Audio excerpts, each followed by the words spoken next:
What's up, everybody? Welcome back to the Rebel League. I'm your host, Daniel, reporting live with Channel Zero from King Nebuchadnezzar's Kingdom. Read the writing on the wall. So I love this story right now. This is the story that, I was talking about this earlier with somebody. I was talking about the concept of the gender pay gap and the reasons behind it, and I find this conversation really interesting.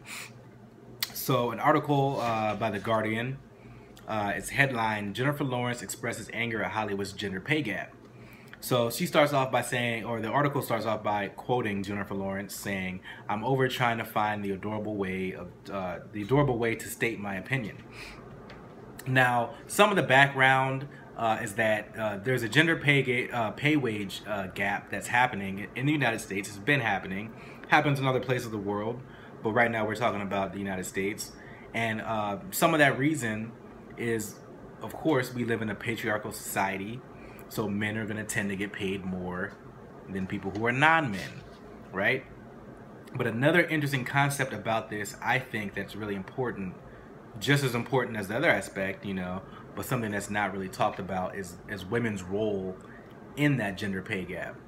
Now, it's not to say that, women are not victims of gender salary discrimination or pay discrimination, but it is to show that women do have a role in it, and through education women can learn how to negotiate, right? So they talk about the Sony hack, and in the Sony hack, Sony is in charge of course, a lot of movies, a lot of things. Sony's a giant electronics and media company. Now, they got hacked, and one of the things that happened in that hack is that information was released on what actors and actresses were getting paid. So they say the Hunger Games actor for the first time addresses revelations from the Sony hack that she earned considerably less than her male co-stars in American Hustle, despite her major role in the film and bankable status as a Hollywood A-lister and Oscar winner. So should Jennifer Lawrence get paid as much as her male counterparts? I think we can all agree yes. I think we can even have a debate that she should get paid. She should be getting paid more than a lot of people, period, right? But one of the things is that she talks about in this essay to Lena Dunham's blog or something like that, she talks about her inability to negotiate her salary. Jennifer Lawrence says, "I'm over trying to find the adorable way to state my opinion and still be likable." So that's her role in it, is that she was trying to be adorable and all this stuff, like she was trying to be the likable person. She says, fuck that. So Guardian goes on to say, Forbes recently ranked Lawrence as the highest paid female actor of 2015. Not actor, but notice it says female, so it's still fucked up because she should be one of the most highest paid, but she's not.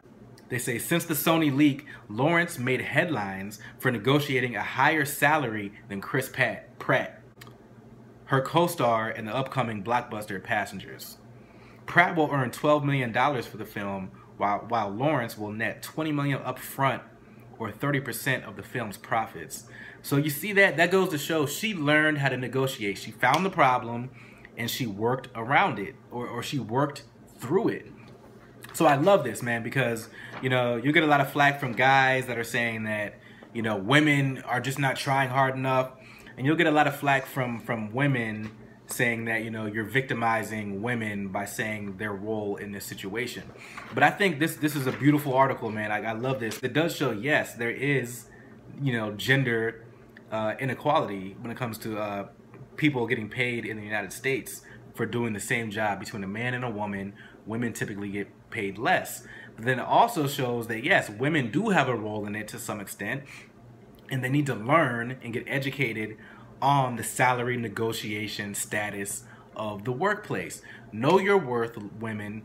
Know your worth, ladies. Know what it takes to get to where you've gotten to. Know your skills, and you can call the shots, but you have to know yourself first before you start throwing stuff out there. This goes for men and women. So the last thing I want to say is that women, please don't let this get you down. This is the way the business world works. It is the way the world works to some extent, but don't let it harden you to the extent where you can't enjoy life or you can't enjoy being a woman. And to some extent, I kind of relate to that, not like the woman part, but I relate to it because it's like I'm trying to do things and understand that, you know, it takes a little bit of me being a monster, but I don't have to lose myself completely because that's not how the whole world works, you know? Like, for instance, I get discriminated against by being a black man, but I have to keep that in mind going forward, but at the same time, not let that destroy, like, my ability to enjoy the world. So I'll leave that there. Let me know what you guys think, and that's it.